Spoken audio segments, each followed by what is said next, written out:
Hello everyone, अभी हम देख रहे हैं रेयर एंड डेंसर मीडियम। तो रेयर एंड डेंसर मीडियम में क्या है? Medium which have greater refractive index is called denser medium. जिसका रिफ्रैक्टिव इंडेक्स ज़्यादा होगा उसको हम डेंसर मीडियम बोलेंगे। And medium which less refractive index is called rarer medium. ठीक है। When light passes from denser medium to rarer medium, it gets away from the normal. When light passes from rarer medium to denser medium, it went towards the normal.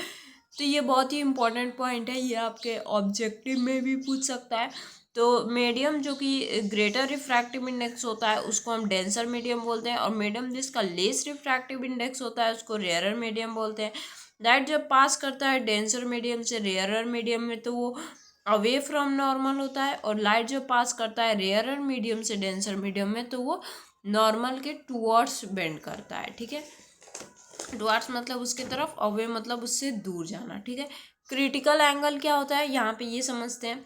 When light passes from denser medium to rarer medium, it goes away from the normal. As incident increases, reflected angle also increase. जब light pass करता है denser medium से rarer medium में तो वो away जाता है normal से, जिससे कि इंसिडेंट रे जो होता है, इंसिडेंट एंगल जो होता है वो इंक्रीज करता है, रिफ्लेक्टेड एंगल भी इंक्रीज करता है। ठीक है। For critical value the incident angle and reflected angle become 90 degree.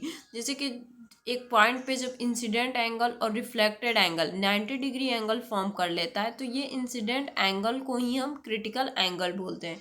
वो sine I C 1/μ, I C is equal to sine inverse 1/μ, इसके इक्वल होता है। ये क्रिटिकल एंगल का फॉर्मूला है। और टोटल इंटरनल रिफ्लेक्शन क्या होता है, जिसको TIR से शॉर्ट फॉर्म में देखते हैं। तो when light travels from denser medium to rarer medium and incident angle is greater than critical angle, light bounce back in the same medium. This is known as in total internal reflection. मतलब कि जब light travel करता है denser medium से rarer medium में तो जो incident angle होता है वो ग्रेटर हो जाता है क्रिटिकल एंगल से, और लाइट जो होता है वो बाउंस बैक करता है सेम ही मीडियम में, मतलब सेम मीडियम में बाउंस बैक किया। इसे हम लोग टोटल इंटरनल रिफ्लेक्शन बोलते हैं। कंडीशन क्या होता है टोटल इंटरनल रिफ्लेक्शन का? Ray must passes from rare denser medium to rarer medium.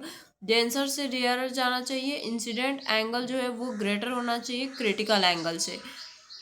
और एप्लीकेशन क्या है टोटल इंटरनल रिफ्लेक्शन का?